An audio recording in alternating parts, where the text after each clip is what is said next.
personal activity, non-negotiable. Now, personal activity is not thinking about Arbonne, posting about Arbonne, talking to other people like sidelines or your team about Arbonne. Those are extras. Activity is presenting the products and the business to people. And if you want to go nation, you should be talking to 30 to 40 people a month. So you gotta fill up your calendar. That's very important. And you guys, you gotta understand that you're going to face rejection. And that's not easy. If it were easy, regional vice presidents, who are the top 2% of the company, would get cash to go towards a white bicycle, not a white Mercedes, right? So you gotta prepare yourself for the fact that you're gonna have no-shows and flop events and cancellations, people quitting your business, people telling you no, and dream stealers who are gonna tell you, oh, these things don't work. I had all of that. I remember my college roommate, who was my best friend, coming to my house to stay with me for the weekend right after I started my business. And so to be sweet to her, I put a sample pack of the products on her bed, so when she got ready for bed, she could try the products.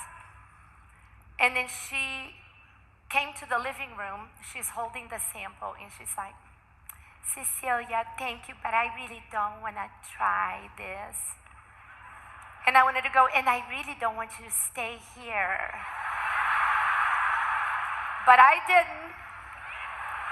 I didn't say it, I just thought it. I hated rejection. But you know who taught me how to handle rejection? The guy at the McDonald's drive-thru. Now I know none of you drive through McDonald's because we eat clean, but if you were to drive through McDonald's, this is what would happen. You would go, I would like a burger. And he would go, would you like fries with that? And you would go, no thanks. He doesn't take his headset off and goes, I am miserable. Everybody's rejecting my fries today. Nobody wants my fries. He goes home to his mom and says, Mom, they don't want my fries. No, he doesn't care because he knows his job is to ask. And that's our job, just to ask people to take a look at our products and our business. We are not responsible for the outcome. We're just responsible for planting the seeds. We are not in charge of the harvest. So when you offer Arbonne to people, you're doing something for them, not to them. So stop being afraid of people's opinions. Don't let insecure people who have an opinion about your life keep you from pursuing your dreams. Something else about personal activity that I've learned on my journey: don't count on anyone. So when you enroll a business builder, you put a 10 on their forehead and you assume like that they're amazing, but at the same time you say to yourself, they could quit tomorrow.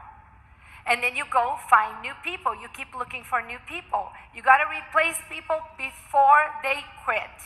If you're spending all your time talking people out of quitting, it's time to fire your team. Now, don't make eye contact with anyone at this moment. Be still. Don't move. Don't move. Don't look to the right, to the left. Don't text. Nothing right now. They don't need to know you fired them. You just go look for new business builders. The best way for you to motivate your team is for you to go find a new business builder yourself. No one cares about what you once did or what you once achieved. What matters is what we are doing now. And also, guys, be consistent with your personal activity, because you can work this business part-time, but not sometimes. So make personal activity non-negotiable.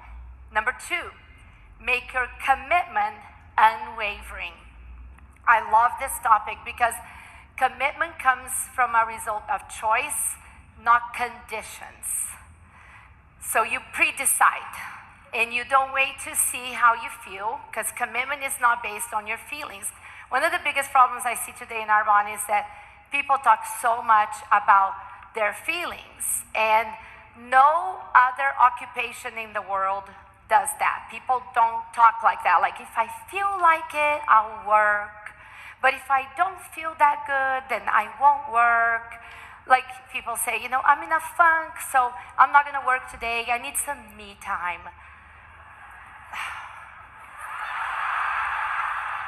I'm kind of down, so I don't want to do any reach outs. I'm going to do a little retail therapy today.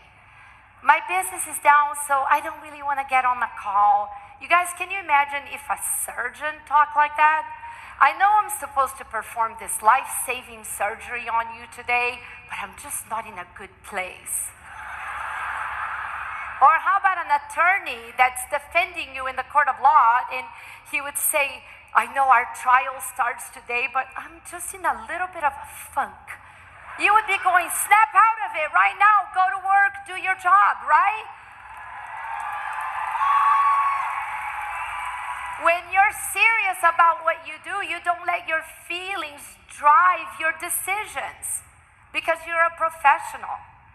Something else about commitment. Your commitment is always reflected in your calendar. Are you really devoting time to your business, or are you trying to nook and cranny your way to nation? Some of you, again, don't make eye contact, don't elbow, spend more time watching TV than you do working your business. You can add up the hours.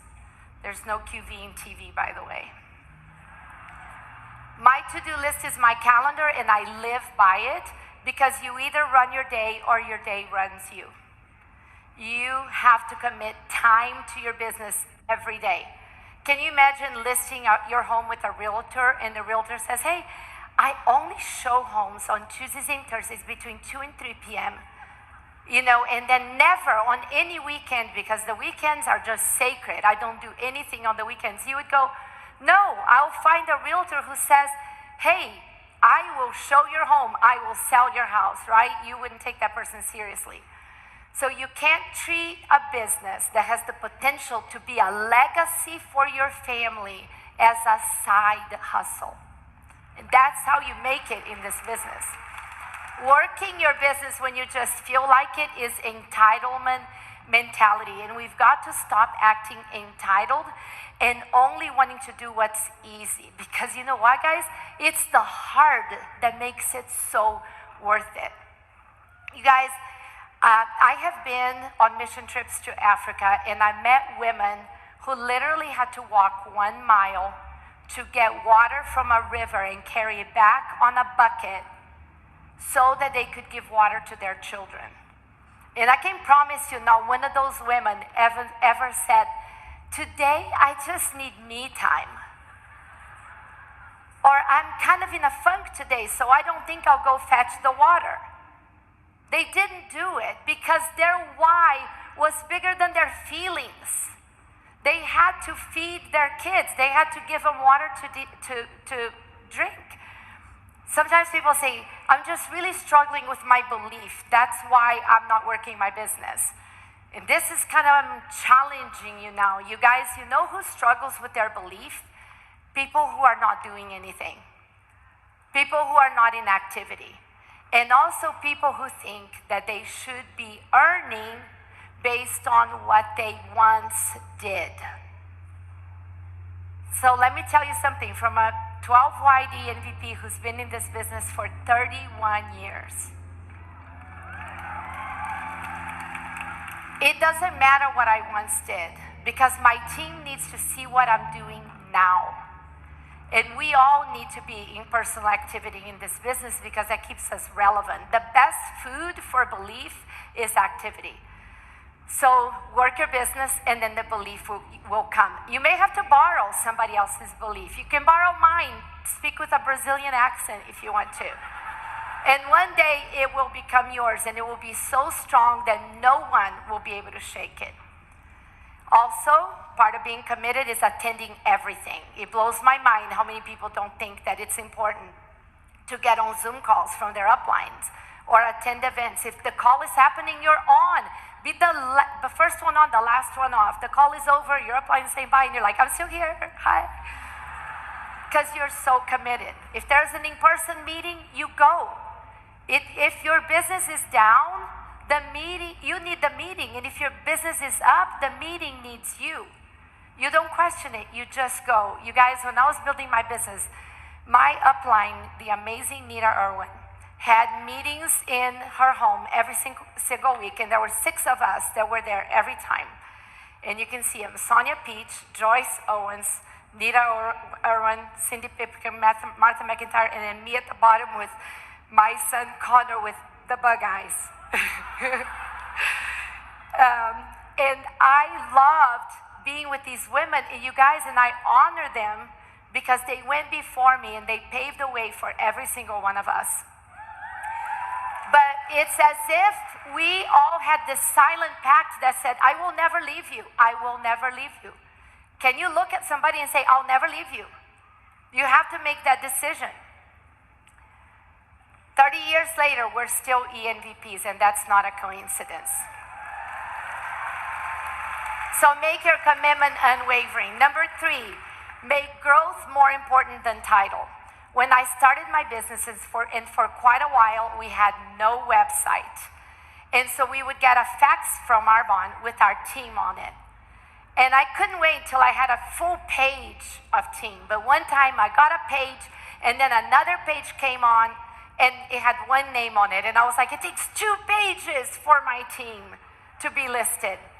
And I was so proud of myself, and all I wanted to see was growth. I want to encourage you guys to just focus on growing every month. Just get better, get a little bit better every month. And just stop thinking about the outcome, just do what you need to do. Even if I told you you had to do 500 things to go nation, and you met with somebody and they told you no, you would not get discouraged. You would say $4.99 to go, and you would keep going. Your title is not success. It's just a mile marker of success. And I'm going to go to my notes because I'm going to skip through some stuff right now. So your title is a mile marker of success. You are successful before you ever have your title. You're successful when you hear a ton of no's and you keep going. You're successful when your entire team quits, but you keep going. By the way, no one leaves a thriving business. Just remember that. You're successful when your numbers are low or you lose your title, but you stay because you know you are a champion and a lifer, and nothing can keep you from pursuing your dreams. Don't let temporary pain cause you to give up on your calling. When you are in a season of struggle, have faith that it's just a season, and seasons change. How many of you threw away all your winter clothes when winter was over? Why didn't you? Because you know winter is coming again. So if you're in a low season, know that the high is coming again. So when your business is down or things get hard, don't quit. Don't apply a permanent solution to a temporary experience. Growth is coming again. You have to know that. This business is not a sprint. It's also not a marathon. It's a bunch of little races so that we run over and over again. So be patient, you guys. Sometimes when there's not a lot going on in your business, it's your time to grow and work on yourself. So make growth more important than title.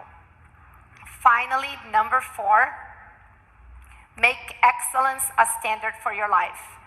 How do you do that? Always believe the best. Focus on being grateful for what you have instead of focusing on what you don't have. And we all have so much to be grateful for, don't we? We have running water, a closet full of clothes. We have all kinds of things. We have a refrigerator with food in it. We have nothing to complain about. Believe the best about people. Give people the benefit of the doubt and assume good intentions.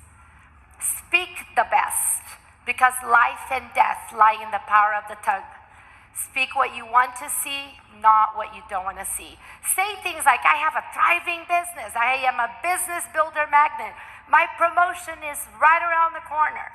So speak life over your business, over yourself, and over people.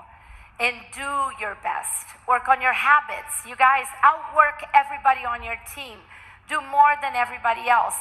Get up early, make your bed, Become an avid reader, because leaders are readers. It's really important that whatever you do with excellence. Because you have people watching you. And for me, it was these two. Connor and Haley.